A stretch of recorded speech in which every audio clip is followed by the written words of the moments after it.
بسم اللہ الرحمن الرحیم۔ صحیح بخاری کا ہم مطالعہ کر رہے تھے، تو آج ہم نے اس کے ایک نئے چیپٹر کا آغاز کرنا ہے، کتاب الاحکام۔ احکام سے مراد یہاں پہ فقہی احکام نہیں ہے، یہاں احکام حکم کی جمع اور اس سے مراد فیصلے ہیں، وہ فیصلے جو کہ ہیڈ آف دی اسٹیٹ کی طرف سے ہوتے ہیں، وہ فیصلے جو کہ ایڈمنسٹریشن کی طرف سے ہوتے ہیں، ریاست کی، اسٹیٹ کی ایڈمنسٹریشن کی طرف سے، جنہیں اولو الامر کہتے ہیں،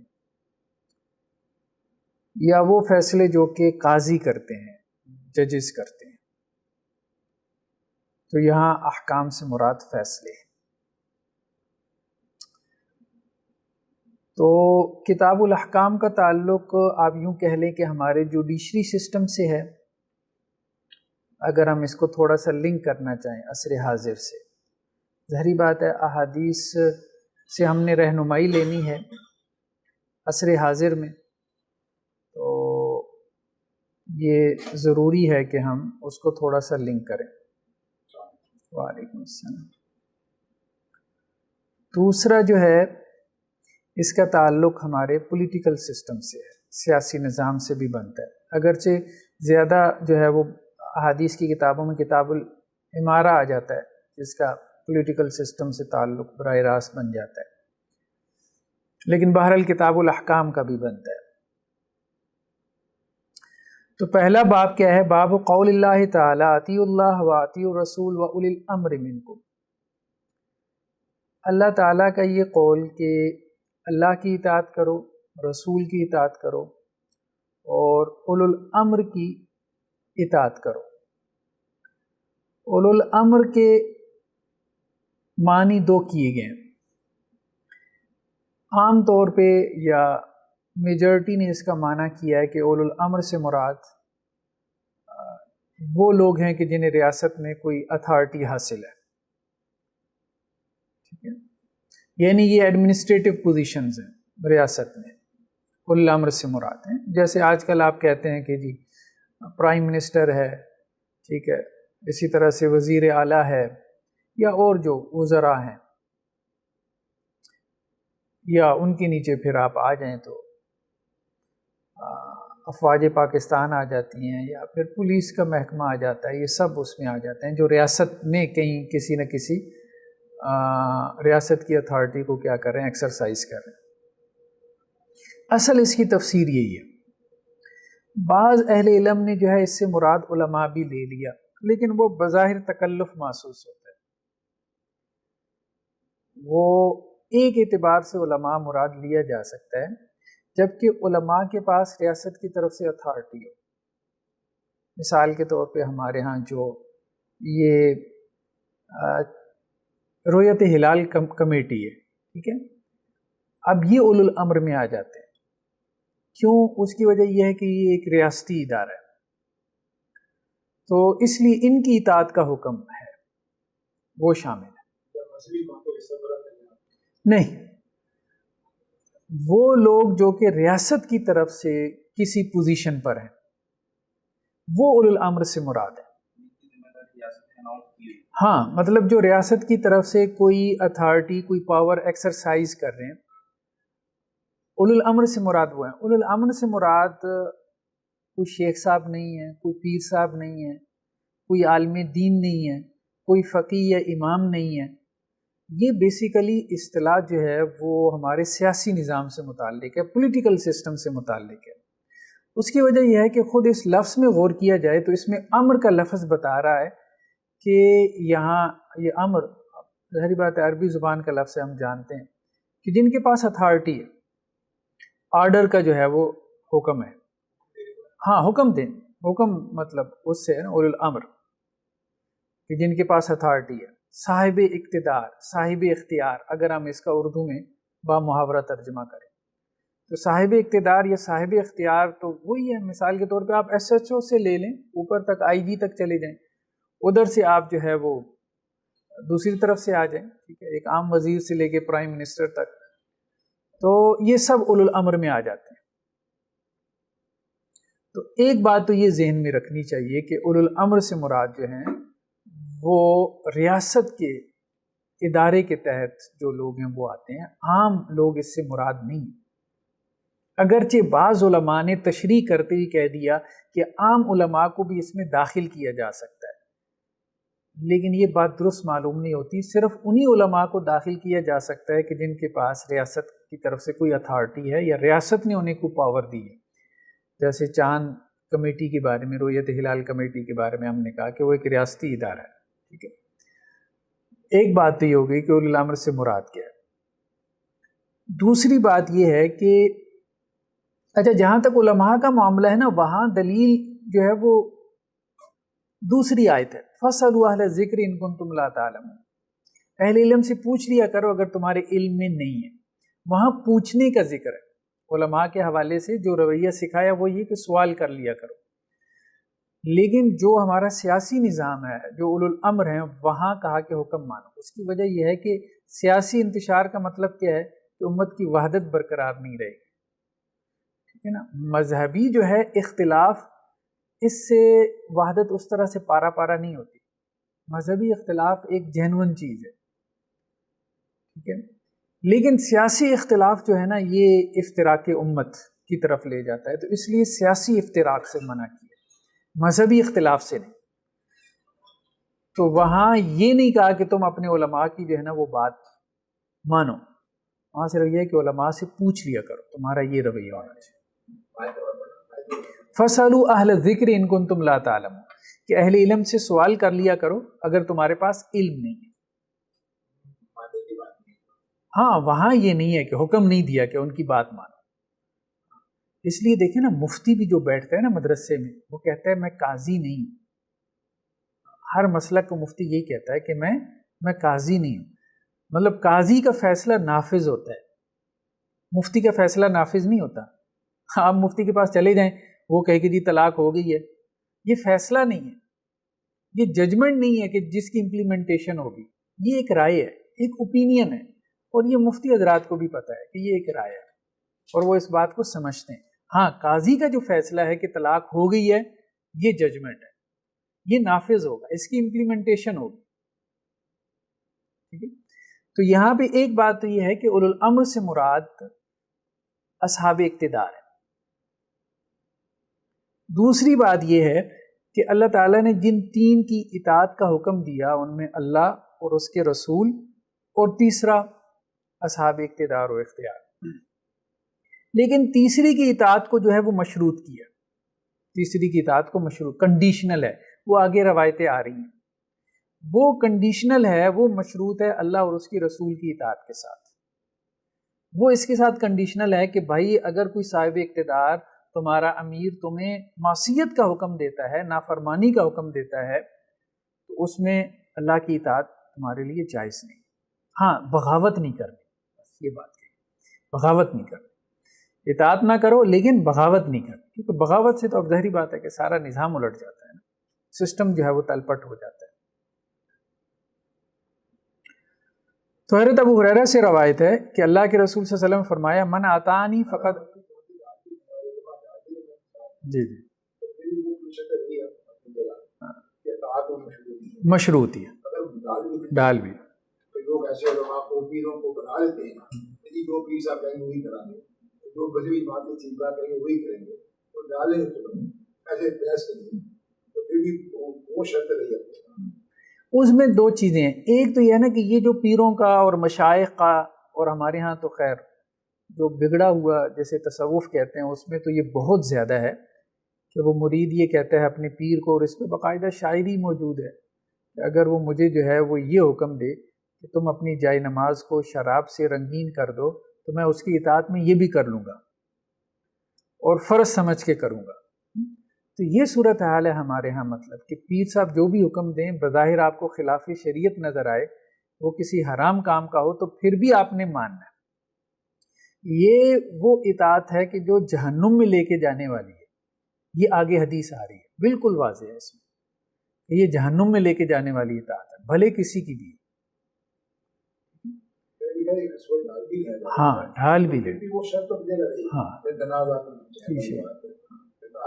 شریف بری سے علاقہ نبی۔ باقی ایک اور بات ہے کہ دیکھیں، ایک اطاعت وہ ہے جس کا اللہ تعالیٰ نے یہاں پہ حکم دیا قرآن میں یا حدیثوں میں، آگے حدیث بھی آ رہی ہے، ٹھیک ہے، آپ صلی اللہ علیہ وسلم فرمایا جس نے میرے امیر کی اطاعت کی، تو یہ تو وہ ہے جو کہ نظم ہے ایک پولیٹیکل کسی اسلامی ریاست کا۔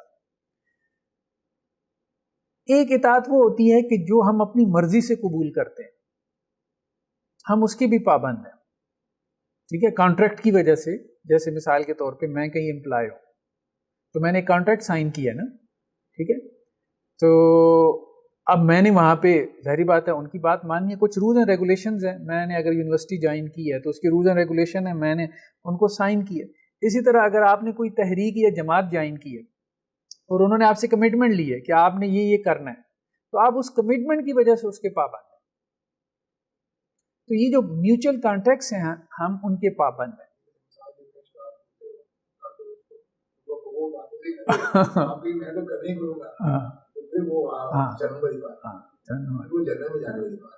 ایسے ہی بالکل ایسے، ہاں وہ جہنم میں۔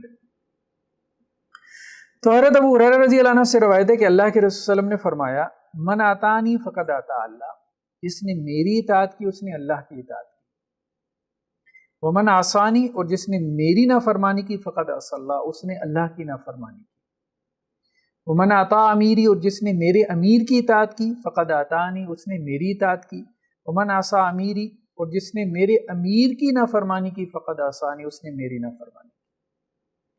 تو یہاں اللہ کے رسول صلی اللہ علیہ وسلم یہ کہہ رہے ہیں کہ میرا امیر، تو اس سے مراد وہی ہے کہ بعد میں آنے والے بھی جو خلافت راشدہ کا جیسے نظام تھا اس میں جو خلیفہ کی طرف سے جو امراء ہیں ان کی اطاعت بھی لازم ہے، وہ بھی رسول اللہ علیہ وسلم کی نافرمانی میں آئے گی اگر وہ معروف میں اطاعت ہے۔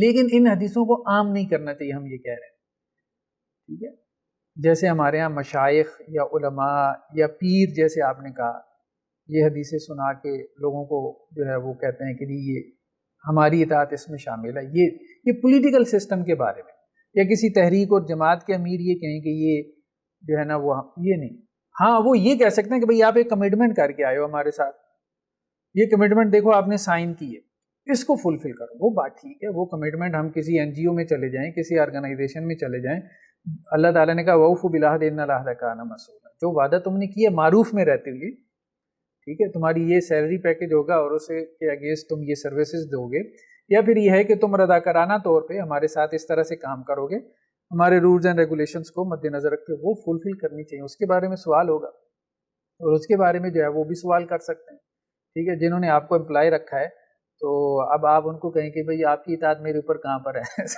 سارا نظام ہی دھرم بڑم ہو جائے گا، گڑبڑ ہو جائے گی، ٹھیک ہے، تو وہ اطاعت تو ہے نا، آپ نے اگر کلاس نہیں پڑھائی تو وہ آپ سے پوچھیں گے بھی، آپ کی سیلری بھی کاٹیں گے، سارا کچھ کریں گے، وہ ہے، وہ نظام ایک علیحدہ سے ہے، وہ نظام وجود میں آتا ہے ہماری کمٹمنٹ سے، لیکن اس میں تو کمٹمنٹ جو ہے نا وہی جو بیعت ہے خلیفہ کی، وہی ایک بڑی کمٹمنٹ ہے، ٹھیک ہے، جب آپ نے خلیفہ کی بیعت کر لی تو اب وہ خلیفہ کے جتنے بھی جو نائبین ہیں نا ان سب کی اطاعت کیا ہو گئی، لازم ہو گئی، یہ مراد ہے، ہاں اللہ، ہاں ہاں وہ بھی ہو گئے، وہ بھی ہو گئے۔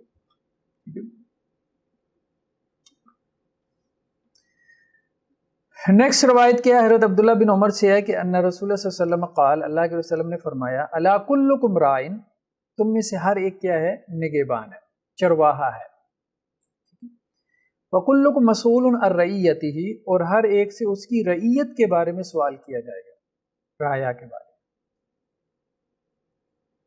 فالامام الذی علی الناس راع، اب پہلی تو بات ہوئی تھی نا کہ عام لوگوں کو مخاطب کر کے کہا گیا کہ تم کیا کرو، اپنے امام کے حقوق ادا کرو، اور امام کا حق کیا ہے، اطاعت، ٹھیک ہے، جب تک وہ اللہ کی نافرمانی کا حکم نہ دے اس وقت تک حکمران کا یا امام کا حق کیا ہے، اس کی اطاعت کرنا، یہ حق تم نے ادا کرنا ہے، اس حق کے بارے میں قیامت والے دن سوال ہوگا، یہ امام کا حق ہے۔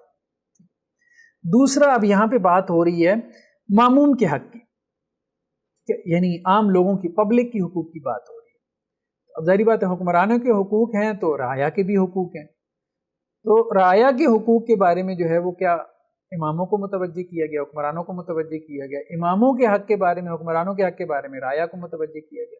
وہی بات ہے کہ ایک دوسرے کے حقوق ادا کرو۔ تو فالامام الذی علی الناس راعٍ وہو مسئول عن رعیتہ، بس وہ امام جو لوگوں کے اوپر نگہبان ہے، ٹھیک ہے، جیسے کوئی پریزیڈنٹ ہے، پرائم منسٹر ہے، تو اسے اس کی رعیت کے بارے میں سوال ہوگا قیامت والے دن، اللہ تعالیٰ پوچھیں گے کہ ان کے حقوق تم نے ادا کیے کہ نہیں۔ والرجل راعٍ علی اہل بیتہ، اسی طرح گھر والے سے سوال ہوگا آدمی سے اس کے گھر والوں کے بارے میں، جیسے باپ ہے گھر میں بڑا ہے تو اس سے اس کی رعیت کے بارے میں سوال ہوگا، بیوی بچوں کے بارے میں۔ وہو مسئول عن رعیتہ والمرأۃ راعیۃ علی اہل بیت زوجہا، اور جو بیوی ہے یا عورت ہے وہ اپنے شوہر کے گھر میں مطلب مسئول ہے، اس کی نگہبان ہے، وولدہ، اور اس کی اولاد کی۔ تو بیوی سے جو ہے وہ اس کی آپ کہہ لیں کہ جی جو شوہر کا روپیہ پیسہ ہے یا شوہر کی جو اولاد ہے اس کے حوالے سے سوال کیا جائے گا کہ اس نے ان دونوں کے حوالے سے کوئی غفلت تو نہیں برتی۔ اگر شوہر نے اپنا گھر بار اپنی بیوی پہ چھوڑا ہے، ٹھیک ہے، اپنے بچے اولاد جو ہے ان کی تربیت اپنی بیوی پہ چھوڑی ہے اس بنیاد پہ کہ میں اس کا نان نفقے کا خرچہ اٹھا رہا ہوں، اس کی ذمہ داری لے رہا ہوں، ٹھیک ہے، تو یہ حقوق ہے نا۔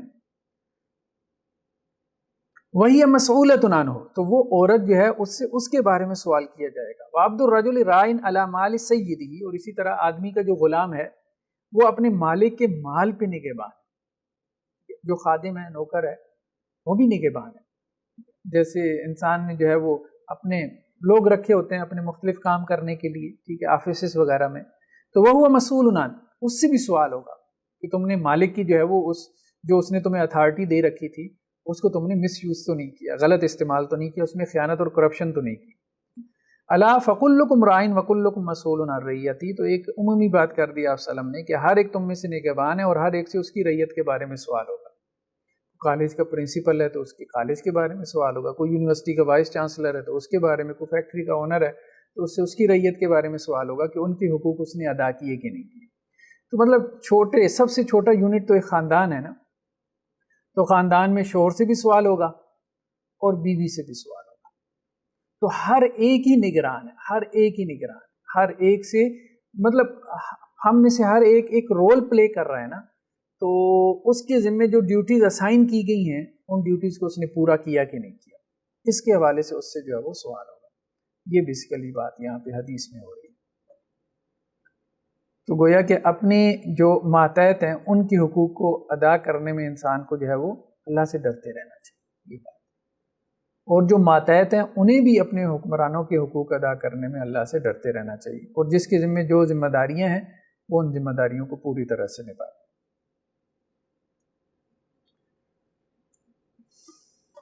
حضرت عبداللہ بن زہری سے روایت ہے، کان محمد بن جبیر بن مطعم یحدث انہ بلغ معاویہ، محمد بن جبیر بن مطعم یہ کہتے ہیں کہ حضرت معاویہ کو یہ خبر پہنچی، امیر معاویہ مراد ہے رضی اللہ عنہ، وہو عندہ فی وفد من قریش، جبکہ وہ حضرت امیر معاویہ کے پاس بیٹھے تھے اور قریش کا ایک وفد بھی موجود تھا، ان عبداللہ بن عمر، یعنی عبداللہ بن عمر بن العاص، یہ بھی صحابی ہیں، یحدث، وہ ایک حدیث بیان کر رہے ہیں، انہ سیکون ملکن، کہ ان قریب جو ہے وہ ایک بادشاہ ہوگا، من قحطان، قحطان قبیلے سے۔ اصل میں جو عرب ہے نا، اس بات کو سمجھنے کے لیے یہ چیز ذہن میں رکھیں کہ عرب تین قسم پر ہیں، ایک جنہیں کہتے ہیں عرب بائدہ، مطلب وہ مٹ گئے، ختم ہو گئے، قوم عاد، قوم سمود، وہ تو ختم ہو گئے نا، اب اس کے بعد جو عرب ہیں وہ دو قسم کے ہیں، ایک وہ ہیں جنہیں کہتے ہیں عرب عاربہ، یعنی پیور عرب، پیور عرب جو ہے نا یہ اصل میں یمنیز ہیں، ہاں ان سے اصل عرب یہی ہیں، پیور عرب، یہ یمن والے، یہ ملکہ قوم سبا اور جن کا تذکرہ قرآن میں بھی آیا، سد معرب والے، یہ جو یمنی تھے نا، پھر یہ اصل میں قحطانی کہلاتے ہیں، یعنی ان کے جد امجد کا نام قحطان تھا، اس سے یہ قحطانی کہلاتے ہیں۔ ان کے آگے بہت سے قبیلے ہیں، جیسے بنو ازد ہیں، پھر اوس و خزرج بھی انہی میں سے ہیں، بنو قحطان میں سے ہیں، یعنی پیور عرب میں سے۔ پھر یہ یمن سے نکلے ہیں نا تو پھیل گئے نا. تو یمن کی بھی تاریخ بہت پرانی ہے، مطلب اکثر و بیشتر انبیاء یہاں آتے رہے، یمن کے گرد و نواح میں. دوسرا جو ہے نا یہ عرب مستعربہ جنہیں کہتے ہیں، یہ پیور عرب نہیں ہے، مطلب جسے کہتے ہیں نا انہوں نے عربیت ادھار لی ہوئی ہے. ٹھیک، یہ اصل میں یہ لوگ ہیں، یہ حجاز کے اور یہ اس علاقے کے لوگ.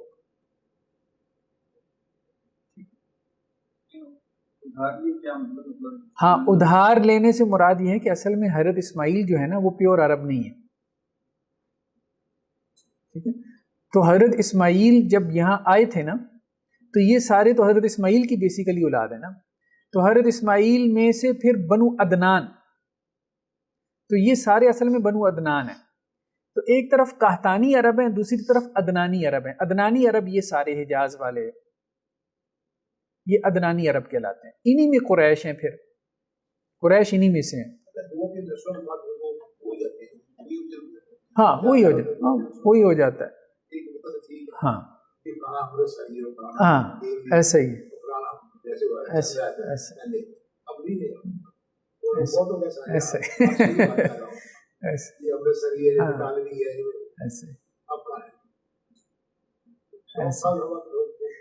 لیکن اس بات کو ذرا سمجھنے کے لیے نا ہم اس تاریخ کی طرف جا رہے ہیں، کیونکہ آگے تبصرہ بڑا سخت کیا حضرت امیر معاویہ نے. انہوں نے کہا حضرت عبداللہ بن عمر نے کہ عنقریب ایک بادشاہ گزرے گا، بڑا بادشاہ، جو قحطانی ہوگا، یعنی قحطانی سے مراد بنو قحطان میں سے ہوگا، بنو عدنان میں سے نہیں. یہ تو عدنانی تھے نا سارے. بنو عدنان وہ تھے جو حضرت اسماعیل کی نسل میں سے ہیں، مکہ، حجاز اور یہ قرب و جوار کے جو لوگ ہیں. تو اب قریش عدنانی ہے، اور آپ سلم کی آگے حدیثیں آ رہی ہیں جس میں آپ سلم نے کہا کہ خلیفہ قریش میں سے ہوگا. تو جب حضرت عبداللہ بن عمر نے یہ بات کی کہ عنقریب ایک بڑا بادشاہ آئے گا جو کہ قحطانی ہوگا یعنی یمنی ہوگا، تو اب انہیں لگا کہ یہ بات کہیں اور جا رہی ہے. ٹھیک ہے، فغاضبا، تو حضرت امیر معاویہ غصے میں آ گئے. فقامہ، کھڑی ہوئی، فاثنا علی اللہ، اللہ کی حمد و ثنا بیان کی، بما ہوا اہلو، جس کے وہ اہل ہے. ثم قال، پھر کہا، اما بعد فإنه بلغنی، مجھے یہ بات پہنچی ہے، ان رجالا منکم یحدثون احادیث، تم میں سے کچھ لوگ ایسی حدیثیں بیان کرتے ہیں، لیست فی کتاب اللہ، جو اللہ کی کتاب میں نہیں ہے.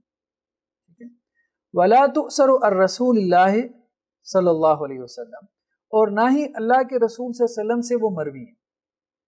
پنکھا چلا دیں، میرے خیال میں گرمی ہو جائے گی، لائٹ آ جاتی ہے تو وہ ایک ادھر کا بھی چلا دیں.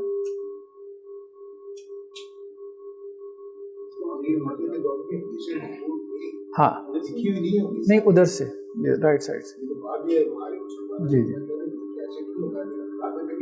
ہاں، لیکن حدیثیں تو ہوگا. ہاں ہاں ایسا ہی ہے، ہاں بالکل ایسا، ہاں نہیں فرمایا، ایسا ہی بالکل ہے. ہاں نہیں زبانی ہاں نقل ہو رہی تھی، بالکل حدیثیں اس وقت نقل ہو رہی تھیں، ابھی لکھی نہیں گئی تھی حضرت امیر معاویہ رضی اللہ عنہ کے دور میں بھی، اور انہیں پتہ تھا کہ یہ حدیث ہے، یہ نہیں. ولا تؤثر الرسول صلی اللہ علیہ وسلم، اور نہ ہی یہ باتیں اللہ کے رسول صلی اللہ علیہ وسلم سے مروی ہیں. اچھا، یہاں پہ اصل میں حضرت عبداللہ بن عمر بن العاص نے جو بات بیان کی تھی نا، وہ کسی حد تک ٹھیک تھی، لیکن وہ بات ادھوری تھی. وہ بات آگے آ رہی ہے، مکمل بات. ٹھیک ہے، کیا ہو گیا؟ اچھا ڈسکنیکٹ ہو گیا، ہاں نیٹ کا ایشو ہوگا، وہ چل رہا ہے ابھی.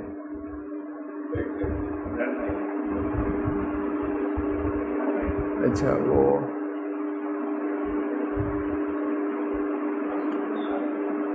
دوسرا چلا لیں میرے خیال میں.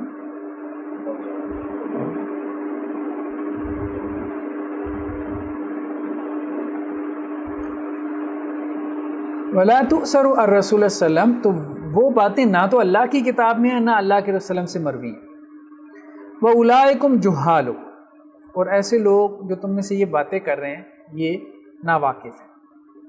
فَإِيَّاكُمْ وَالْأَمَانِي الَّتِي تُضِلُّ أَهْلَهَا، بس ایسی خواہشات سے بچو کہ جو اپنے ماننے والوں کو گمراہ کر دیتی ہیں. فإنی سمعت رسول اللہ صلی اللہ علیہ وسلم، میں نے اللہ کے وسلم سے سنا، یقول آپ کہہ رہے تھے، ان ھذا الامر فی قریش، کہ حکومت جو ہے وہ قریش میں رہے گی، لا یعادیہم احد، اور کوئی بھی ان کی مخالفت نہیں کرے گا، الا کبہ اللہ فی النار، مگر اللہ تعالیٰ اس کو کیا کریں گے،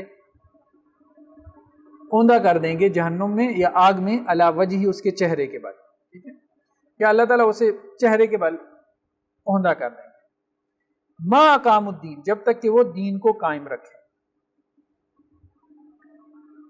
آگے تو خیر انہوں نے کہا کہ یہ تابع نعیم عن ابن المبارک عن معمر عن زہری عن محمد بن جبیر، مطلب ایک اور سند سے بھی یہ روایت مروی ہے۔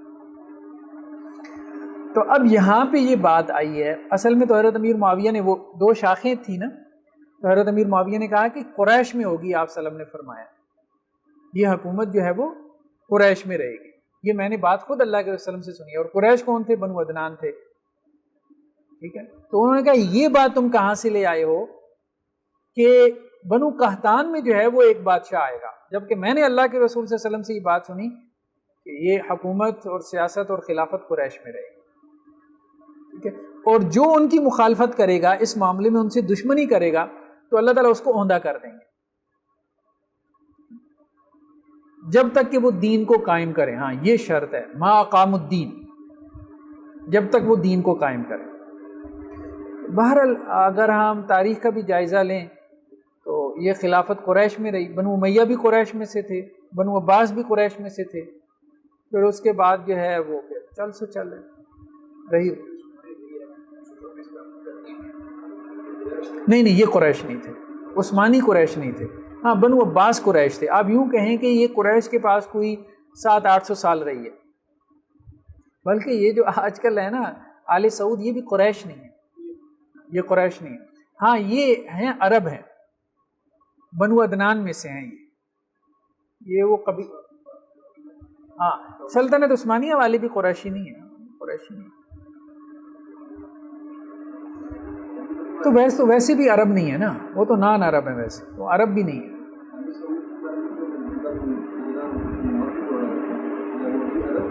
ہاں وہ عرب ہیں، یہ بنو حنیفہ سے ہیں، بیسیکلی یہ بنو حنیفہ سے ہیں۔ بنو حنیفہ جو ہے نا یہ وہ قبیلہ تھا جس میں یہ مسلمہ کذاب پیدا ہوا تھا، لیکن یہ قبیلہ مسلمان ہو گیا تھا، تو معروف قبیلہ ہے عرب کا، معروف قبیلہ ہیں، یہ بھی عدنانی یعنی بنو اسماعیل میں سے ہیں۔ تو آل سعود جو ہے نا یہ ان میں سے ہیں، بنو حنیفہ میں سے ہیں، لیکن قریشی نہیں ہیں، قریشی نہیں ہیں۔ تو خیر قریش کے پاس جو ہے یہ سیاست یا سیاسی امور کی باغ دوڑ رہے گی جب تک کہ وہ دین کو قائم کرے، یہ مراد۔ اور جب جی 700-800 سال رہا ہے قریش کے پاس جو ہے نا، بنو عباس کی جو خلافت تک معاملہ ان کے پاس رہا ہے۔ پھر تتاری آ گئے، تتاریوں نے آ کے جب تباہی مچائی ہے، تو یہ بغداد جو ہے نا اس وقت کیپٹل تھا بنو عباس کے دور میں، دارالخلافہ تھا، پھر وہ معاملہ ختم ہو گیا۔ نیکسٹ کیا، بابن الامراء من قریش۔ حضرت عبداللہ بن عمر سے ہے کہ اللہ کے وسلم نے فرمایا، لا یزال هذا الامر فی قریش ما بقی منهم اثنان، کہ یہ امر یعنی مسلمانوں کا جو امر حکومت ہے، ٹھیک ہے، یہ خلافت جو ہے یہ قریش میں رہے گی جب تک ان میں سے 2 شخص بھی باقی رہیں، لیکن پھر وہی شرط وہی ہے، ما اقام الدین، جو پچھلی حدیث میں آ گئی، جب تک وہ دین کو قائم کرنے والے ہونا۔ تو آپ صلی اللہ علیہ وسلم نے کہا کہ خلافت انہی کو دو۔ جب معاملہ ہوا تھا نا آپ صلی اللہ علیہ وسلم کی رحلت کے بعد ثقیفہ بنی ساعدہ میں، تو وہاں انصار نے کہا تھا نا کہ خلیفہ ہماری طرف سے ہونا چاہیے، تو وہاں پہ بھی حضرت ابوبکر صدیق رضی اللہ عنہ نے یہی حدیث بطور دلیل پیش کی تھی۔ آپ صلی اللہ علیہ وسلم فرمایا خلافت جو ہے وہ میرے بعد قریش میں ہو۔ اس کی وجہ یہ تھی کہ قریش کو ایک سیاسی حیثیت حاصل تھی، تو اب وہ ما اقام الدین کی جب شرط ختم ہوئی تو ویسے ان کی خلافت اور قیادت اور سیادت بھی ختم ہو گئی۔ لیکن آپ صلی اللہ علیہ وسلم نے ایک بات کہی ہے کہ جب تک 2 لوگ بھی باقی ہوں گے نا پھر بھی، تو یہ بات بڑی اہم ہے، مطلب اس کو صرف قریش کے ساتھ نہیں جوڑنا چاہیے، اس سے ہمیں جو ہے وہ اپنے آج کل کی جو خاص طور پہ امور حکومت ہیں ان میں بھی رہنمائی لینی چاہیے کہ حسب نسب کی بڑی اہمیت ہے، حسب نسب کی بڑی اہمیت ہے اس کے اندر سیاسی امور میں یا حکمران اور خلیفہ بنانے میں، کیونکہ یہ جو حسب نسب ہوتا ہے نا یہ انسان کے اندر ایسی کوالٹیز پیدا کرتا ہے وراثتی طور پہ. اب قریش جیسے بہادری، شجاعت، ٹھیک ہے، اب ان کی جو عورتیں تھیں وہ بھی ماشاء اللہ تھیں، اونٹ دوڑاتی تھیں، گھوڑے دوڑاتی تھیں، مردوں کے تو کہنے ہی کیا تھے. پھر جو ہے سخاوت، پھر مہمان نوازی. تو ایک حکمران جو ہے اس میں جو کوالٹیز مطلوب ہیں، تو اب ایک تو یہ نا کہ انسان وہ محنت کر کے پیدا کرے، لیکن یہ ہے کہ کچھ وہ جو کیا نام تھا اس کا، نواب کالا باغ، اس کے بارے میں یہ جملہ بہت معروف ہے نا. تو وہ وہاں بنگال میں بھی میرے خیال میں رہے تھے ایز اے گورنر بنگلہ دیش میں. وہاں جب وہ بھرتیاں کرتے تھے نا تو بڑی خاندان اوپر تک جو ہے وہ اس کا پھرولتے تھے. تو کسی نے پوچھا کہ خاندان کا اس سے کیا تعلق ہے؟ تو کہتے تھے ہم کتا بھی رکھتے ہیں تو وہ بھی یہ دیکھ کے رکھتے ہیں کہ یہ نسلی ہے کہ نہیں. عربوں کا یہ مزاج تھا، گھوڑے کی جو ہے وہ نسل دیکھ کے جو ہے وہ گھوڑا رکھتے تھے، کیونکہ فرق ہوتا تھا. بہرحال فلاں نسل کا گھوڑا ہے، اس کی اپنی ایک اٹھان، اس کی اپنی جو ہے وہ ایک چال ہوتی تھی. تو یہ بہرحال چیز ہے. بعض اہل علم نے بھی اس سے استدلال کیا ہے کہ قریش جو ہے نا ایک تو قبیلہ ہے، اور ایک یہ ہے کہ قریش سے مراد کچھ خصوصیات ہیں. یہ جو آپ صلی اللہ علیہ وسلم فرمایا نا کہ اگر دو لوگ بھی ان میں باقی ہوں گے نا، کتنا مبالغہ ہے، پھر بھی انہی میں سے خلیفہ بنانا جب تک دین قائم کرتے رہے، دوسری آپشن کی طرف نہ جانا. اس کی وجہ وہ صفات ہیں جو قبیلہ قریش میں تھی، اور وہ اب ظاہری بات ہے نسل در نسل پیدا ہوتی ہیں. وہ جو کہتے ہیں شیر کا بچہ، ہاں بنو ہاشم کے علاوہ بھی قریش ہے، بالکل ہے. قریش بہت بڑا قبیلہ ہے، ہاں اس میں سے یہ خاندان ہے. بنو ہاشم تو ایک خاندان ہے، ہاں وہ علیحدہ ہے. بنو امیہ وہ سارے قریش میں سے. امیہ تو ہاں وہ بیسیکلی جو امیہ ہے نا، امیہ یہ کزن تھے ہاشم کے، جو آپ صلی اللہ علیہ وسلم کے پردادا تھے ان کے یہ کزن ہیں. تو وہ اوپر چل کے، یہ قریش تو بہت اوپر چل کے آتا ہے. اس میں جو ہے وہ یہ بنو تیم بھی آ جاتے ہیں جو حضرت ابو بکر کا قبیلہ ہے. بنو عدی بھی آ جاتے ہیں جو حضرت عمر کا قبیلہ ہے، یہ بھی قریش میں ہے، یہ بھی قریش میں سے. ہاں یہ سارے قریشی، سارے قریشی. جی ہاں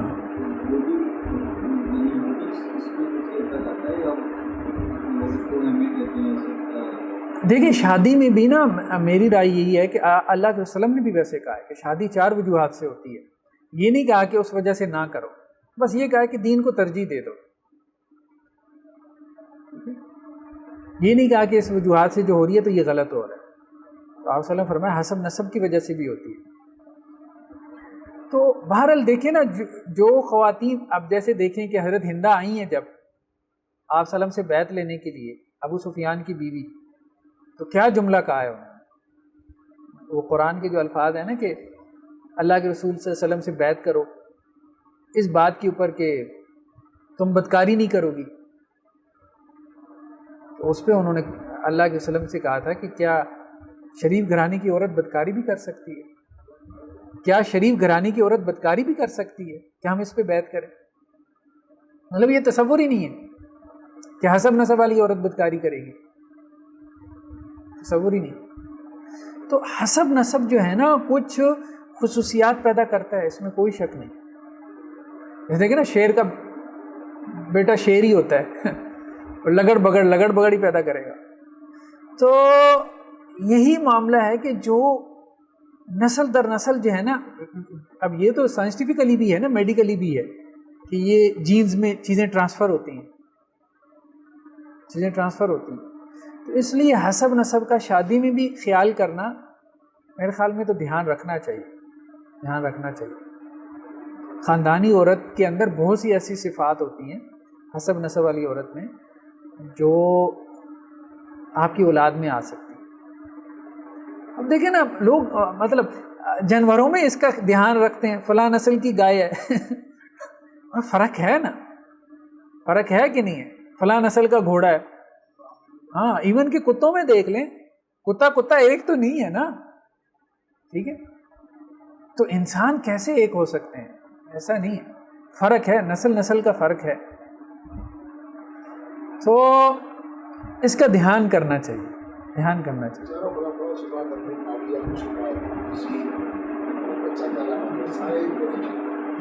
سارے قریشی تھے. تو یہ بیسیکلی قریش سے مراد جو ہے صفات قریش ہیں، یعنی بعد میں بھی آنے والے جو لوگ حکمران بنے تو اس کی طرف اشارہ ہے کہ ان میں صفات جو ہے نا، یعنی وہ جیسے کہتے ہیں نسلی ہونے چاہیے. دیکھیں نا، ایک بزدل آدمی جا کے حکمران بن جائے گا، ایک کنجوس آدمی جا کے حکمران بن جائے گا تو لوگ لان تان کریں گے اس کے اوپر، ٹھیک ہے. ایک عیاش جو ہے وہ جا کے حکمران بن جائے گا. بہادری جو ہے لوگ اس کو پسند کرتے ہیں، بھلے آپ کا مخالف ہی کیوں نہ ہو، آپ کا دشمن ہی کیوں نہ ہو، لیکن بہادری ایک ایسی صفت ہے کہ آپ کے دشمن میں بھی ہوگی، آپ اس کو اپریشیٹ کریں گے جیسا بھی تھا بات. اور بزدلی آپ کے دوست میں بھی ہوگی نا، آپ ناپسند کریں گے، بزدل آدمی ہے، ٹھیک ہے. سخاوت آپ کے دشمن میں بھی ہوگی، آپ پسند کریں گے. اور کنجوسی، بخیلی آپ کے دوست میں بھی ہوگی تو آپ ناپسند کریں گے. تو اس لیے کچھ صفات ایسی ہیں جو حکمرانوں میں ہونی چاہیے، اور وہ قبیلہ قریش میں تھیں کہ مہمان نواز تھے، بہادر تھے، سخی تھے، ٹھیک ہے، فیاض تھے. یہ صفات ہونی چاہیے. اور یہ خاندانی لوگوں میں ہوتی ہیں، ہاں ایک بندے نے ویسے ہی اپنا خاندان جو ہے وہ مطلب گاؤں سے آیا اور شہر میں آ کے تختی لگوا لی سید کی یا ملک اور چودھری کی. اب ظاہری بات ہے وہ تو نسل اس کی تو پیچھے کوئی اور ہی ہے نا. اب آپ کو اس میں وہ صفات نظر نہ آئے، چودھری کا نام نظر آئے تو اب ظاہری بات ہے.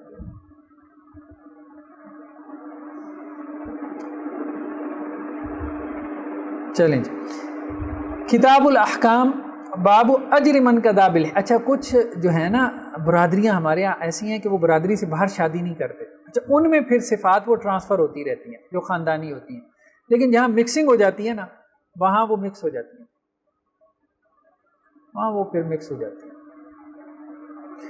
تو قریش میں یہ معاملہ تھا، ٹھیک ہے. دیکھیں نا وہ حضرت زینب کی شادی نہیں چلی نا رضی اللہ عنہ. باب اجر من قضا بالحکمہ، اس شخص کا اجر جو کہ اللہ کی جو ہے وہ حکم کے موافق فیصلہ کرے، حکمت کے ساتھ فیصلہ کرے. ومن لم يحكم بما انزل اللہ فاولئک هم الفاسقون. اور جو جی ہاں ترجمۃ الباب، ہاں اس میں امام بخاری جو ہے وہ ایک قرآن کی آیت لے کے آئے ہیں کہ ومن لم يحكم بما انزل اللہ فاولئک هم الفاسقون، کہ جو لوگ اللہ کی شریعت کے مطابق، یعنی بما انزل اللہ سے مراد جو اللہ نے نازل کیا، اللہ کی وحی، کتاب و سنت کہہ لیں، جو اس کے مطابق فیصلہ نہیں کرتے تو وہ لوگ فاسق ہیں، ٹھیک ہے. اوپر کہا کہ باب و اجر من قضا بالحکمہ، جس نے نازل کردہ کے مطابق فیصلہ کیا اس کے لیے تو ثواب ہے، اور جس نے نازل کردہ کے مطابق فیصلہ نہیں کیا اس کے لیے گناہ ہے. یہ اصل میں ثابت کر رہے ہیں امام بخاری یہ آیت لا کے، یعنی اس کا ریورس مفہوم بھی وہ پیش کر دیا نا.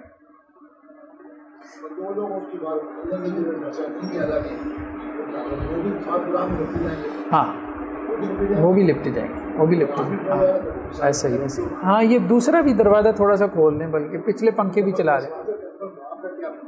ہاں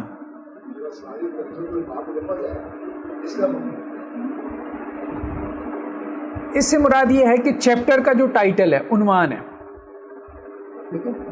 تو وہ عنوان اس لیے باندھتے ہیں کہ تاکہ امام بخاری کی یہ عادت ہے کہ ایک حدیث سے میں کچھ استدلال کر رہا ہوں کوئی مسئلہ اخذ کر رہا ہوں تو جو میں مسئلہ نکال رہا ہوں نا تو وہ میں اوپر ٹائٹل میں بیان کر دوں گا، ترجمۃ الباب میں بیان کر دوں گا. ہاں اس لیے وہ پہلے دے دیتے ہیں، کیونکہ بعض اوقات جو ہے نا وہ صرف حدیثیں آپ نے جمع کر دیں اور ہو سکتا ہے وہ حدیث آپ پڑھیں اور آپ کا ذہن اس طرف نہ جائے، تو اس لیے وہ کیا کرتے ہیں کہ شروع میں اس کے اوپر ایک عنوان باندھ دیتے ہیں کہ اس حدیث سے یہ مسئلہ نکل رہا ہے، ذرا غور کرو تو تمہیں بھی سمجھ میں آ جائے گی. تو یہ بیسیکل عنوان.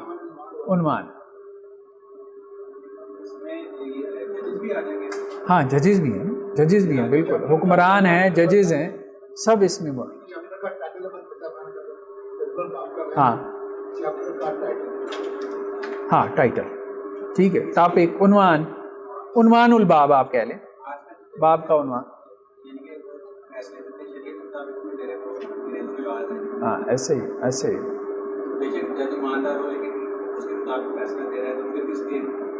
ہاں بالکل اس کو مستاق. حضرت عبداللہ بن مسعود سے روایت ہے کہ اللہ کے وسلم نے فرمایا لا حسد الا فی اثنتین، کہ حسد جو ہے وہ دو لوگوں میں جائز ہے.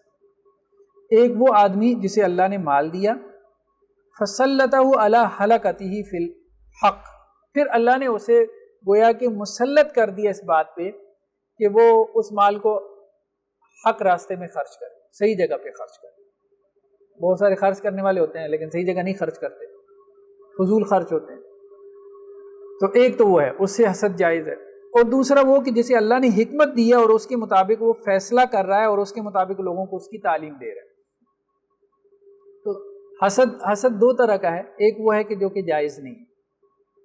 ناجائز حسد کیا ہے کہ یہ مطلب خواہش کرے کہ جو نعمت اللہ نے میرے بھائی کو دی ہے وہ اس سے چھن جائے اور مجھے مل جائے، یہ حسد جائز ہے. اور جائز حسد کیا ہے، جسے منافست بھی کہتے ہیں. جائز حسد یہ ہے کہ بعض لوگوں نے اس کو کہا ہے کہ یہ رشک بھی کہلاتا ہے کہ یا اللہ میرے بھائی کے پاس یہ نعمت ہے مجھے بھی یہ نعمت مل جائے. تو دو چیزوں میں حسد جائز ہے، ایک وہ کہ جو سخی آدمی ہے رش کی کریں گے، بالکل ایسے. تو ایک وہ آدمی ہے کہ جسے آپ کہیں کہ جی بس جو اللہ نے اسے مال و دولت دی ہے وہ لے کے چوراہے پہ کھڑا ہو گیا، بانٹی جا رہا ہے. اور ایک وہ ہے جسے اللہ نے علم دی ہے، حکمت دی ہے، اور وہ علم لے کے جو ہے وہ اس کو بانٹی جا رہا ہے، اس کے مطابق لوگوں کے درمیان فیصلے بھی کر رہا ہے، ٹھیک ہے، اور اس علم کی لوگوں کو تعلیم بھی دے رہا ہے، یعنی لوگوں کے مسائل بھی حل کر رہا ہے اس علم سے اور اس کی تعلیم بھی دے رہا ہے. تو ان دو لوگوں پہ جو ہے وہ حسد جائز ہے. تو یہاں اجر کا بات آ گئی نا، کہ اجر ہے اس کا.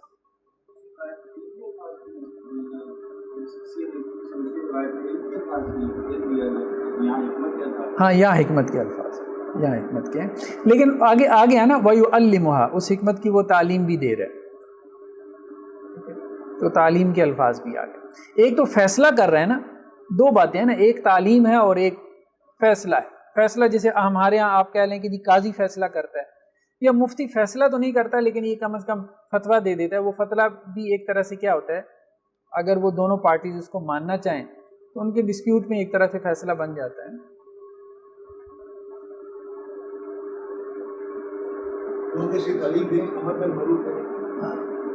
ایسے ہی جو حکمت اللہ نے دی وہ دوسروں کو بھی سکھائے. باب السمع وطاعۃ الامام ما لم تکن معصیہ، یہ وہی بات آ گئی کہ سمع و طاعت ہے امام کی اس وقت تک جب تک معصیت نہ ہو. حضرت انس بن مالک سے ہے کہ آپ صلی اللہ علیہ وسلم نے فرمایا اسمعوا واطیعوا، سنو اور اطاعت کرو. وَإِنِ اسْتُعْمِلَ عَلَيْكُمْ عَبْدٌ حَبَشِيٌّ، اگرچہ تم پہ کوئی حبشی غلام بھی سربراہ بنا دیا جائے. كَأَنَّ رَأْسَهُ زَبِيبًا، گویا کہ اس کا سر جو ہے وہ ابھرے ہوئے انگور کی طرح، یعنی انگور کے دانے کی طرح. مطلب ایک ایسا آدمی جو بظاہر شکل و صورت میں بھی قبیح ہو، یعنی جس کو دیکھنا بھی انسان پسند نہ کرے. ایک تو یہ کہ ویسی حبشی نسل ہے، رنگت کالی ہے، اور دوسرا بناوٹ بھی ایسی ہے، ٹھیک ہے، مثال کے طور پہ سر بھی اس کا ایسا ہے جیسے انگور کے دانے کی طرح، پھر بھی تمہیں جو ہے وہ اس کی کیا کرنی ہے، اطاعت کرنی ہے.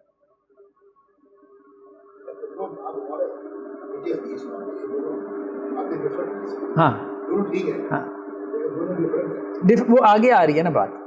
ابھی تو انہوں نے ترجمۃ الباب میں پہلی بات ثابت کی ہے، باب السمع والطاعہ للامام. ہاں پہلی بات یہ ہے کہ اطاعت بہت ضروری ہے، پہلے تو اس پہ زور دے دیا، بھلے وہ حبشی کیوں نہ ہو پھر بھی تمہیں اس کی اطاعت کرنی ہے، امام کی اطاعت کرنی ہے.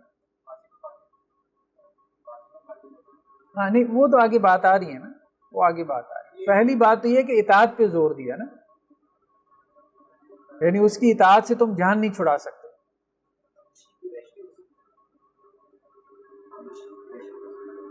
نہیں یہاں اصل میں بات ہو رہی ہے وَإِنِ اسْتُعْمِلَ عَلَيْكُمْ عَبْدٌ حَبَشِيٌّ، ٹھیک ہے.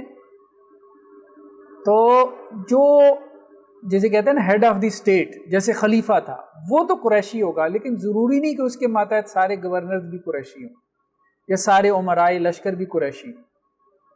تو یہاں پہ یہ بتایا جا رہا ہے جیسے پیچھے بھی بات آئی نا کہ آپ صلی اللہ علیہ وسلم فرمایا میرا امیر، اس کی بھی اطاعت لازم ہے نا. تو یہ نچلے لیول کے امراء کی بات ہو رہی ہے کہ اگر تمہارے اوپر جو ہے وہ کوئی غلام حبشی بھی امیر بنا دیا جائے تو گویا کوئی بڑا ہے نا جو اس کو امیر بنائے گا. ماتحت امیر کی بات ہو رہی ہے، اس کی بھی تم نے کیا کرنی ہے، اطاعت کرنی ہے. یعنی اگر تم قریشی ہو، ٹھیک ہے، جیسے آپ صلی اللہ علیہ وسلم نے جیسے بعض جو ہے نا وہ سرایا کے اندر حضرت اسامہ بن زید کو بنا دیا، زید بن حارثہ کو بنا دیا، امیر بنا دیا، تو آزاد کردہ غلام تھے وہ. جی ہاں حاشی میں یہ کہہ رہے ہیں کہ ادنا سے ادنا امیر کی اطاعت بھی ضروری ہے بشرطے کہ وہ معصیت اور نافرمانی کا حکم نہ دے. اور عرب جو تھے نا وہ نظام امارت کو نہیں جانتے تھے، مطلب قبائل تھے آپس میں لڑتے رہتے تھے، اس لیے رسول اللہ صلی اللہ علیہ وسلم نے انہیں اپنے امراء کی اطاعت اور فرما برداری کی رغبت دی تاکہ وہ صلح اور جنگ دونوں حالتوں میں اپنے امراء کے تابع رہیں اور افراتفری پھیلا کر اسلام کے اتحاد کو پارا پارا نہ کریں. ٹھیک ہے. اور دوسری بات یہ کہ رسول اللہ نے حبشی کے سر کو خشک انگور سے تشبیہ دی ہے. اس کو زبیبہ جو ہے نا منقع کو کہتے ہیں نا، وہ جسے ہم میوہ کہتے ہیں اپنی زبان میں، ٹھیک ہے، تو میوے کے جیسا مطلب اس کا سر ہو. اس سے مراد حقارت اور کراہت میں مبالغہ ہے، یعنی ایسے سر والا بھی اگر تمہارے اوپر امیر بنا دیا جائے تو تمہیں اس کی اطاعت کرنا ہے. یعنی اگر ایسا شخص بھی مقرر کر دیا جائے تو اس کی اطاعت بھی ضروری ہے. اس سے مراد خلافت نہیں، کیونکہ خلافت تو صرف قریش کا حق ہے بشرطے کہ وہ دین کی سربلندی کا عزم کیے ہوئے اور حدود اللہ کو عملی طور پر نافذ کرنے کی پوزیشن میں. ٹھیک ہے.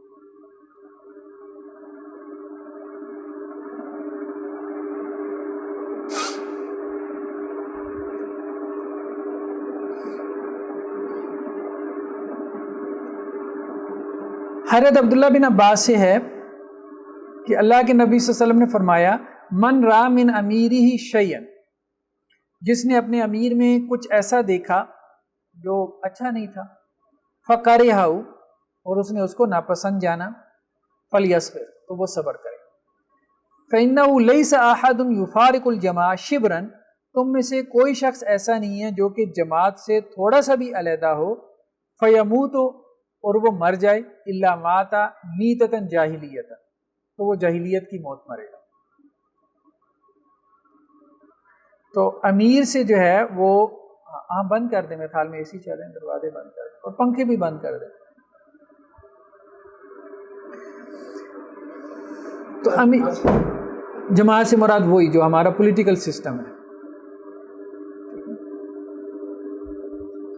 تو مطلب ہاں وہ جماعت نہیں عام جماعتیں مراد نہیں ہیں، جو کسی ریاست میں جماعتیں ہوتی ہیں وہ تو 100 ہیں، ٹھیک ہے، بات ٹھیک ہے. ہاں یہاں مراد جو ہے وہ حکمران جماعت ہے. تو حکمران جماعت جو ہے اگر ان امراء میں، ان حکمرانوں میں کوئی چیز تمہیں ناپسند بھی لگتی ہے تو تم نے صبر کرنا ہے، جماعت سے علیحدہ نہیں ہونا. جماعت سے علیحدہ ہونے سے مراد یہ نہیں ہے کہ ان کی ہر بات ماننی ہے، جماعت سے علیحدہ ہونے سے مراد بغاوت ہے، سرکشی نہیں کرنی، بغاوت نہیں کرنی. اس کا پھر انجام ہم نے دیکھ لیا، عرب سپرنگ، مطلب یمن میں 4 حکومتیں بن گئیں، سیریا میں 4 حکومتیں بن گئیں، وہ احتجاج کا کوئی نتیجہ نہیں.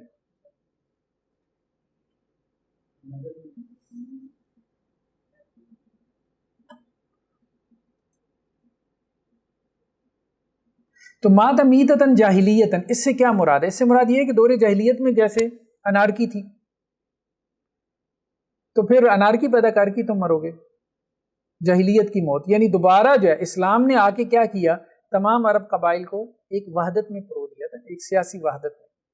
تو اگر تم نے یہ کام کیا، بغاوت شروع کر دی، تو پھر دور جاہلیت میں واپس چلے جاؤ گے جہاں قبائل آپس میں لڑ مار رہے تھے، سیاسی وحدت پارا پارا تھی، کوئی تمہاری منظم حکومت نہیں تھی،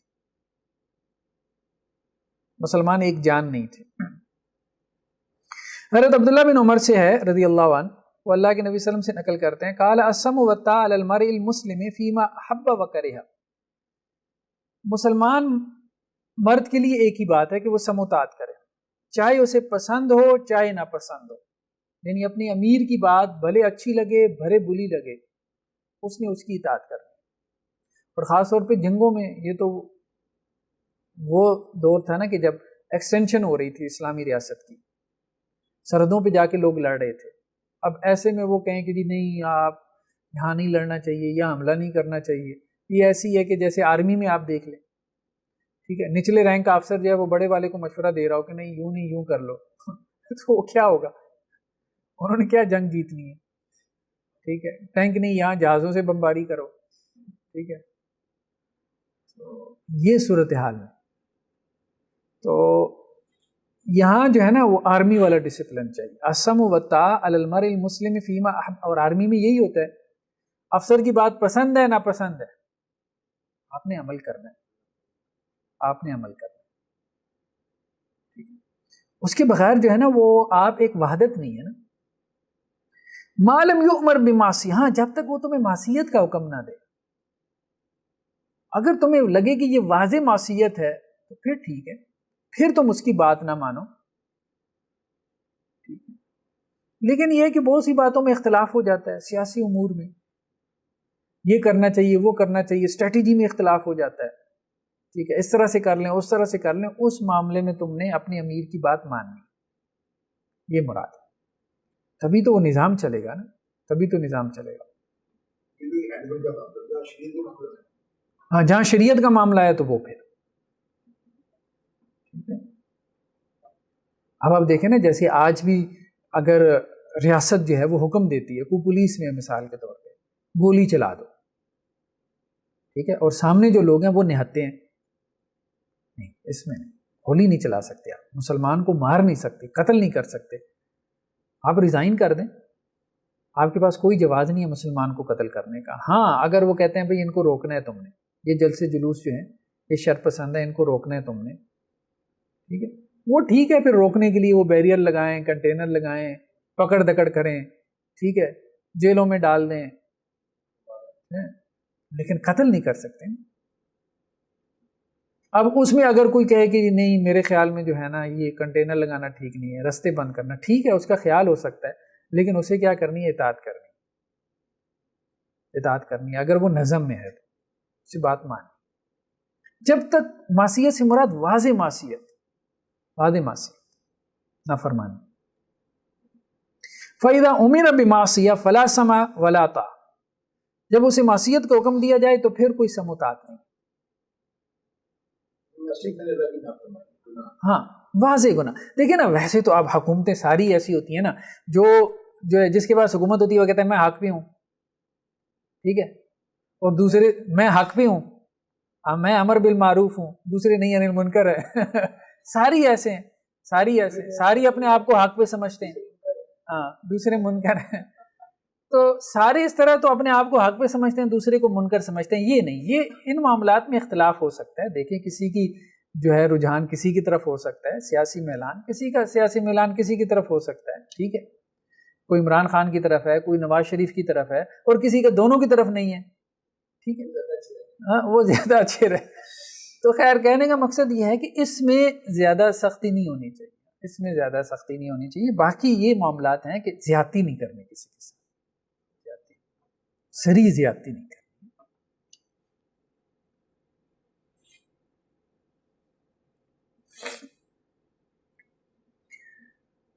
اچھا جی نیکسٹ کیا ہے، سعد بن عبیدہ سے ہے، وہ ابو عبد الرحمن سے اور وہ حضرت علی رضی اللہ عنہ سے نقل کرتے ہیں. قال بعث النبی صلی اللہ علیہ وسلم سریہ، اللہ کے نبی صلی اللہ علیہ وسلم نے ایک سریہ بھیجا. وَأَمَّرَ عَلَيْهِمْ رَجُلٌ مِّنَ الْأَنصَارِ، اور ان پہ آپ صلی اللہ علیہ وسلم نے انصار میں سے ایک آدمی کو امیر بنایا. یہ آپ صلی اللہ علیہ وسلم نے جدہ کی طرف بھیجا تھا. کوئی سمندری ڈاکو تھے، پائریٹس جنہیں ہم کہتے ہیں، ان کی سرکوبی کے لیے آپ صلی اللہ علیہ وسلم نے بھیجا تھا حضرت عبداللہ بن حذافہ کو امیر بنا کے. وَأَمَرَهُمْ، آپ صلی اللہ علیہ وسلم نے ان لوگوں کو حکم دیا أَن يُطِيعُوهُ، یعنی مطلب اپنے امیر کی اطاعت کرنا، یہ سمجھا کے بھیجا. فَغَضِبَ عَلَيْهِمْ، تو ان کے امیر جو ہے ان سے ناراض ہو گئے. عبداللہ بن حذافہ جو ہے وہ ناراض اس لیے ہوئے تھے کہ وہ خود سے انہوں نے فیصلہ کر لیا جی واپس چلنا چاہیے، اور ڈاکو واکو تو نظر کوئی نہیں آ رہا ہے، اب واپس جانا چاہیے. اب ان کا کہنا تھا کہ نہیں ہم نے ٹھہرنا ہے. ظاہری بات ہے یہ انتظامی مسئلہ ہے، اس انتظامی مسئلے میں تو امیر کی اطاعت ہونی چاہیے. ٹھیک ہے، تو انہوں نے جو ہے وہ واپسی کے سامان جو ہے وہ کرنا شروع کر دیا. اس پہ وہ ناراض ہو گیا، بلکہ بہت زیادہ غصے میں آ گئے کہ اللہ کے وسلم نے تمہیں کہا بھی تھا تم نے میری اطاعت کرنی ہے، تو فیصلہ میں نے کرنا ہے کب واپس جانا چاہیے کب نہیں جانا چاہیے. اب جب وہ غصے میں آ گئے اور انہوں نے ان کو ڈانٹ ڈپٹ کی تو وہ بھی تھوڑے اب لوگ جو ہے نا وہ سہم گئے، لیکن ان کا غصہ ختم ہی نہ ہو. بعض اوقات انسان کو غصہ آتا ہے نا پھر وہ اترتا نہیں ہے. وقال علیہ قد امر النبی صلی اللہ علیہ وسلم ان تطیعونی، تو انہوں نے کہا اچھا مجھے یہ بتاؤ اللہ کے رسول نے کہا تھا میری اطاعت کرنی ہے. قالوا بلا، کہاں کہا تھا.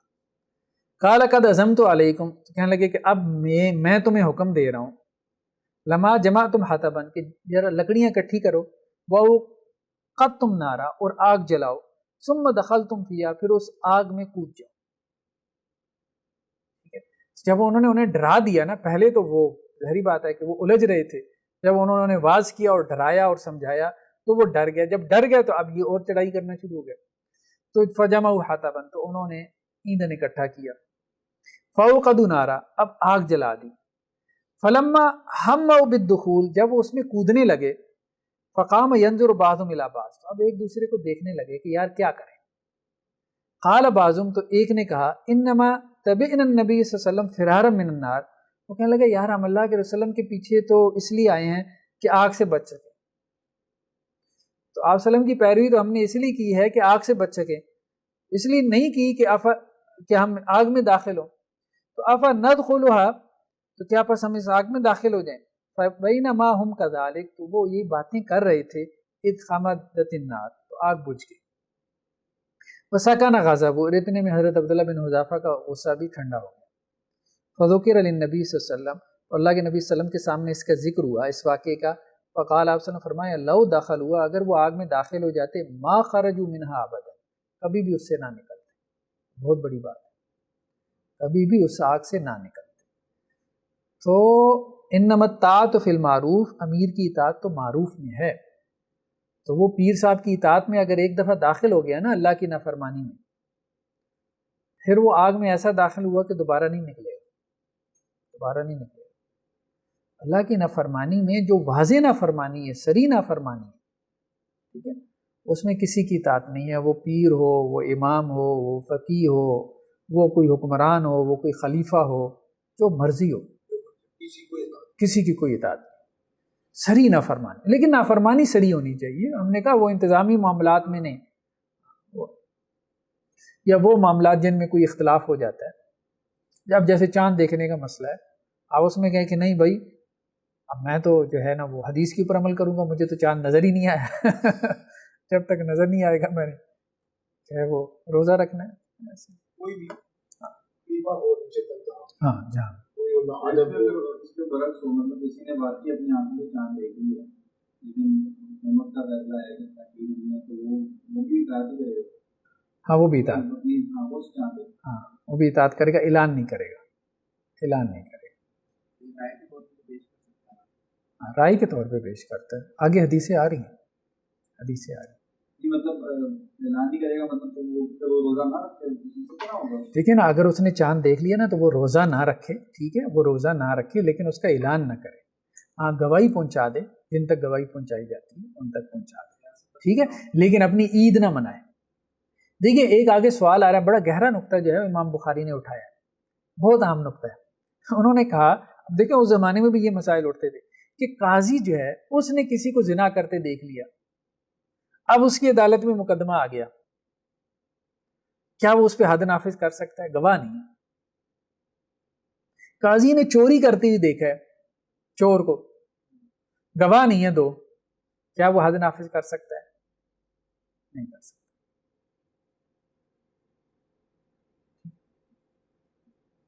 چار گواہوں کی شرط ہے وہ صرف سزا دینے کے لیے، سزا دینے کے لیے، اگر ایک بندے بھی دیکھ لیا میں بات کیسے کرنا، انہیں ثابت ہو گیا کہ وہ ہے، ثابت ہوگا، لیکن سزا نہیں دے سکتے، مطلب ثابت ہے، اب اس کو دوسری جگہ اپلائی کر سکتے ہیں۔ دیکھیں نا قاضی اصل مسئلہ یہ ہے نا کہ قاضی بھی گواہ کیوں مانگتا ہے؟ تاکہ پتہ چلے کہ جرم ہوا ہے۔ تو اب تو اس نے آنکھوں سے دیکھا ہے، وہ گواہیاں بھی اس لیے مانگتا ہے نا کہ تاکہ ثابت ہو جائے کہ جرم ہوا ہے۔ اب تو اس نے آنکھوں سے دیکھا، لیکن علماء نے اس لیے منع کیا، وہ کہتے ہیں کہ اس سے تہمت پیدا ہوگی۔ تہمت یہ پیدا ہوگی کہ ایک قاضی نے تو دیکھا ہے، ہر قاضی اس طرح سے فیصلہ شروع کرنے دے تو کس کو پتا کہ اس نے دیکھا ہے کہ نہیں دیکھا؟ سارے تو ایماندار تھوڑے ہوں گے۔ چار گواہوں کی شرط سے سزا دے دیں، ہاں سزا مطلب ایک بندے دیکھے تو اس لیے یہ ہے کہ جب آپ نے کسی چیز کو امپلیمنٹ کرنا ہے تو اس کا ایک کرائیٹیریا ہے، اس کا ایک طریقہ کار ہے، ٹھیک ہے؟ تو ریاست میں اگر عید کا اعلان کرنا ہے تو اس کا ایک پروسیجر ہے، اس کو فالو کرنا پڑے گا، انفرادی طور پہ نہیں۔ روزہ نہ رکھیں، لیکن اگر وہ روزہ رکھ بھی لیتا ہے تو یہ بھی گناہ گار ہوگا۔ مطلب اس نے چاند دیکھا ہے کہ ریاست کا فیصلہ ہے کہ عید نہیں ہے، اس نے روزہ رکھ لیا، وہ گناہ گار ہوگا۔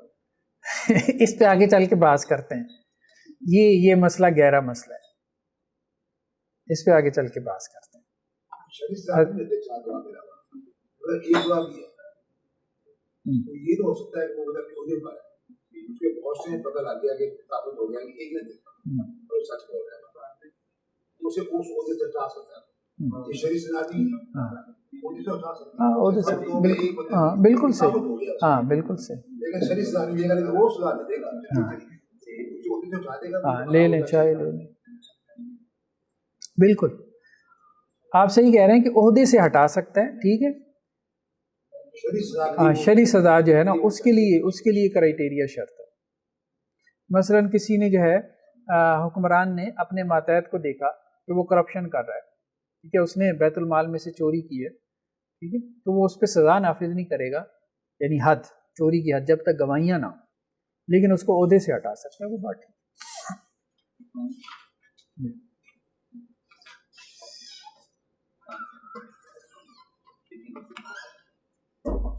ہاں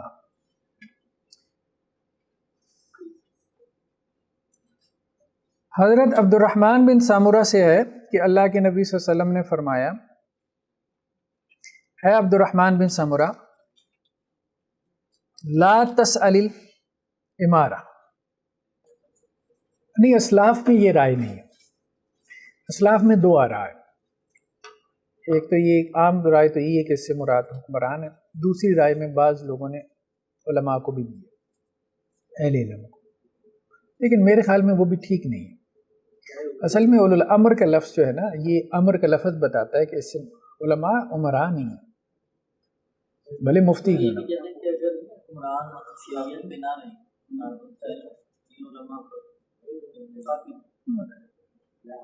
بیکار کی بات ہے۔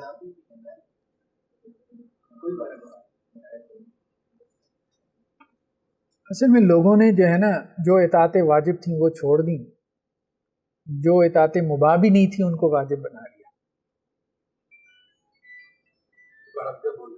جو اطاعت واجب تھی وہ تو چھوڑ دی، اور جو اطاعت جو ہے نا وہ مباح بھی نہیں تھی اس کو واجب بنا لیا۔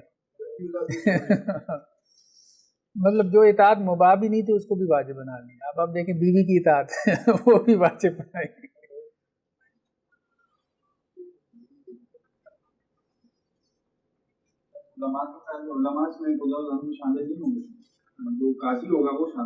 ہاں قاضی شامل ہے، یا وہ علماء ہم نے کہا اولو الامر میں شامل ہیں جو ریاست کی طرف سے، جیسے آپ کی رویت ہلال کمیٹی، اب یہ ریاستی ادارہ ہے نا، وہ ٹھیک ہے۔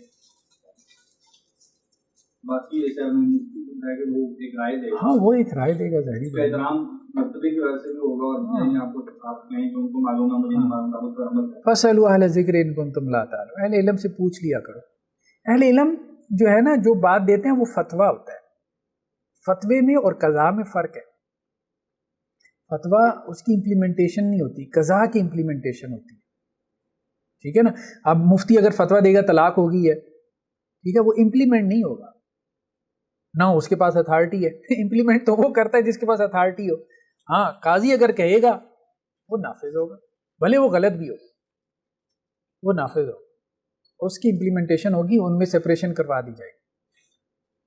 کورٹ اگر فیصلہ کرے گی نا سپریشن ہوگی ہے, تنسیخی نکاح کی ڈگری جاری کرے گی, تو وہ میاں بیوی نہیں ہے. وہاں مفتی کا فتویٰ لے آئیں کہ میاں بیوی ہیں.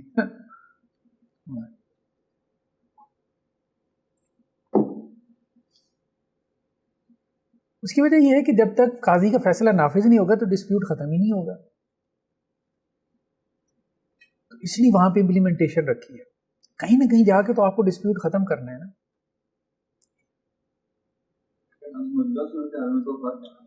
وہ فیصلہ شریعت پہ نہیں آتا جو عدالت سے آتا ہے, جو نظام کا فتویٰ ہے وہ شریعت کے مطابق نہیں. وہ مسئلہ یہ ہے کہ آپ عدالت کی طرف گئے ہی کیوں؟ جب آپ گئے ہیں تو اس کا مطلب یہ ہے کہ آپ نے کہا ہے کہ میں مانوں گا, تو آپ جائیں نا باہر سے کسی عالم دین سے فتویٰ لے لیں, ثالثی کروا لیں نا. ثالثی یہی ہوتی ہے کہ ہم کسی تیسرے کو بنا لیتے ہیں اپنا بڑا, جیسے ہمارے ٹرائبل ایریاز میں پنچایتیں ہیں, ٹھیک ہے, وہاں کروا لیں. ہاں, لیکن وہ تب امپلیمنٹ ہوتا ہے جب دونوں فریقین اس پہ راضی ہوں. عدالت کا تو فریقین راضی ہوں یا نہ ہوں, وہ تو امپلیمنٹ ہوگا. چلیں جی. بارہ نیکسٹ حدیث کیا ہے؟ حضرت عبد الرحمن بن سامورہ سے آیا کہ اللہ کے نبی صلی اللہ علیہ وسلم نے مجھے کہا, یا عبد الرحمن بن سامورہ, اے عبد الرحمن بن سامورہ, لا تسأل الامارہ, عہدہ طلب نہ کرنا, عہدے کا سوال نہ کرنا. فإنك إن أوتيتها عن مسألة, اگر تو نے عہدے کا سوال کیا اور اس سوال کے جواب میں تجھے عہدہ دے دیا گیا, وکلت الیہ, تو تم اس عہدے کے سپرد کر دیے جاؤ گے. پھر ناممکن ہے کہ تم اپنی ذمہ داریوں سے عہدہ بھراؤ, یعنی اس عہدے کے سپرد کر دیے جاؤ گے, یعنی اسی کے ہوکے رہ جاؤ گے. اللہ اور اس کے رسول کے اور بندوں کے حقوق ادا کرنے میں کوتاہی کرو. ویسے ہمارے ہاں پتہ نہیں, یہ اتنے سمجھدار ہیں ہمارے سیاسی نظام بنانے والے. یہ جو ایم این ایز ہوتے ہیں نا, ایم پی ایز ہوتے ہیں, یہ جو اپلیکیشن دیتے ہیں, یہ خود نہیں دیتے, کوئی بندہ ان کی طرف سے دیتا ہے. تو وہ کہہ سکتے ہیں کہ ہم تو عہدہ طلب نہیں کر رہے, حالانکہ وہ طلب کر رہے ہوتے ہیں. سیدھی سی بات ہے. طلبگار تو ہوتے ہیں, کیوں نہیں ہوتے.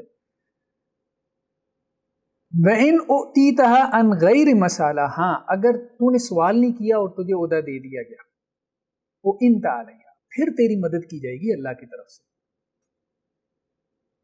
لیکن صحابہ میں یہ تھا کہ ایسی حدیثوں کی وجہ سے نا, اگر انہیں دیا بھی جاتا ہے نا تو بہت سے صحابہ معذرت کر لیتے تھے. عبداللہ بن عمر رضی اللہ عنہ کو جو ہے وہ کئی مرتبہ عہدے کی پیشکش ہوئی, جیسے حضرت معاویہ رضی اللہ عنہ نے کہا, یا نہیں میں نے نہیں لینا, سائڈ پہ ہو جاتے تھے. تو لیکن یہ ہے کہ بہرحال حدیث میں اس کی گنجائش ہے کہ اگر آپ کے سوال کے بغیر آپ کو عہدہ دے دیا گیا, جیسے کہ صدارتی نظام میں عام طور پہ یہی ہوتا ہے, اور خلافت کا نظام ذرا صدارتی نظام کے قریب ہے, اس میں جو خلیفہ ہوتا ہے وہ کسی کو بھی کوئی عہدہ دے سکتا ہے, ٹھیک ہے, بھلے وہ الیکٹڈ ہو یا نہ ہو.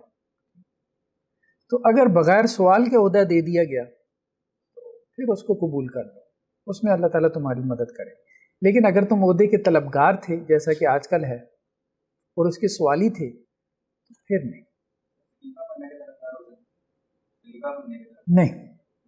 ہو سکتا.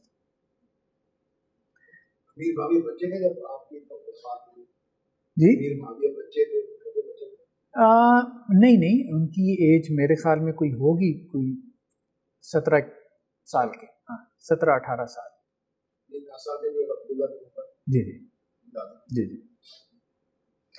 وَإِذَا حَلَفْتَ عَلَى يَمِينٍ, اور اگر تم کوئی قسم اٹھاؤ فرأیت غیرہا خیرا منہا، یعنی کسی بات پہ تم نے قسم اٹھائی، حلف اٹھا لیا، پھر تم دیکھو کہ اس کا جو غیر ہے وہ بہتر ہے،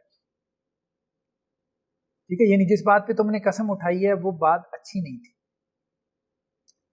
اس کے خلاف کر لو تو یہ زیادہ بہتر ہے، ٹھیک ہے۔ فکفر عن یمینک، تو پھر اپنی قسم کا کیا کرو، کفارہ ادا کرو، وقت الذی ہوا خیر، اور وہ کام کر گزرو جو بہتر ہے۔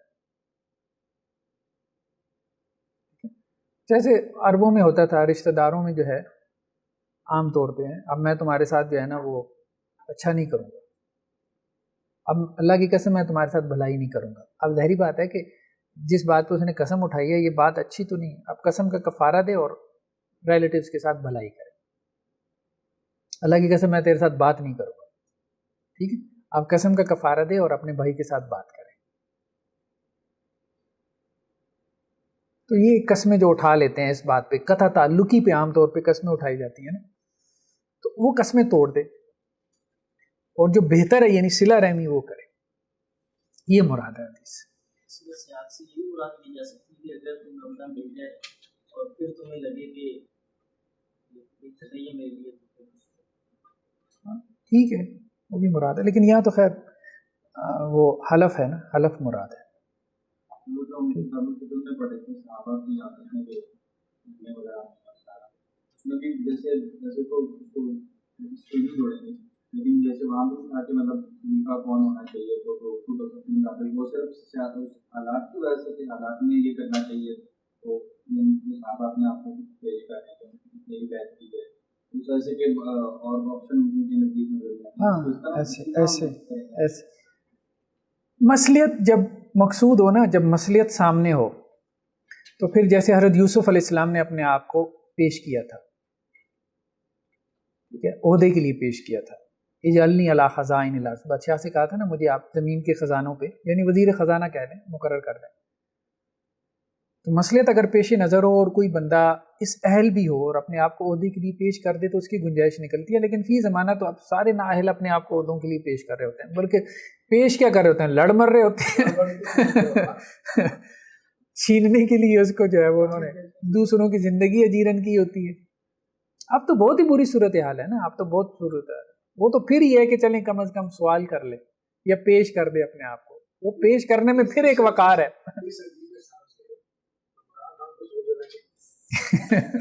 نہیں ساری ہیں یہاں پہ، ساری یہاں ساری جو ہے وہ امیدوار ہیں، ساری امیدوار ہیں۔ تو ہاں حدیث کے کانٹیکس میں یہ بات ہو سکتی ہے، اگر آپ یہ کہیں نا یہ حلف والی بات فی زمانہ، اب جیسے ہمارے ہاں سارے لوگ حلف اٹھاتے ہیں نا، یہ عہدے کا حلف ہوتا ہے نا، گورنر ہے، پرائم منسٹر ہے، ٹھیک ہے، وزیر اعلیٰ ہے، ہر عہدے کا ایک حلف ہوتا ہے۔ اب اس حلف میں جو ہے وہ حلف کئی مرتبہ توڑتے ہیں، میرے خیال میں یہ جو میڈیکل ڈاکٹر صاحب بتائیں گے پریکٹیشنرز ہوتے ہیں، یہ بھی حلف اٹھاتے ہیں، کوئی ان کا بھی حلف ہوتا ہوگا کہ اپنے جو ہے وہ پیشنٹ سے کوئی بات چھپائیں گے نہیں، یا جو بھی ہے ورڈس وغیرہ ہر ڈسپلن میں۔ تو اب اس میں اگر وہ کچھ ایسا کریں تو ایک تو کفارہ پڑتا ہے یمین کا، بات سمجھ رہے ہیں نا، جب وہ اپنا جو انہوں نے حلف اٹھایا ہوا ہے یا ریٹن اس کو سائن کیا ہوا ہے، جب اس کی خلاف ورزی کریں تو ایک تو کفارہ پڑے گا قسم کا۔ ہاں کچھ مقامات پہ ایسا ہو سکتا ہے کہ ان کو لگے کہ یار یہاں حلف توڑ دینا بہتر ہے، تو پھر حلف کی پاسداری نہ کرے، اس کو توڑ دے۔ لیکن اگر جانتے بوجھتے توڑے گا تو پھر تو ظاہر بات ہے کفارہ بھی ہے اور گناہ بھی ہے نا، جانتے بوجھتے تو نہیں نا توڑنا۔ اب تو ہمارے حلف کی پاسداری کون کرتا ہے مجھے بتائیں؟ سارے کہتے ہیں جی ہم جو ہے وہ کرپشن نہیں کریں گے، وفادار رہیں گے۔ کون یہاں وفادار ہے؟ کون کرپشن نہیں کرتا؟ یا اپنے جو ہے وہ پاور کو مس یوز نہیں کریں گے، اس کو ابیوز نہیں کریں گے، اپنی اتھارٹی کو، ساری کر رہے ہیں۔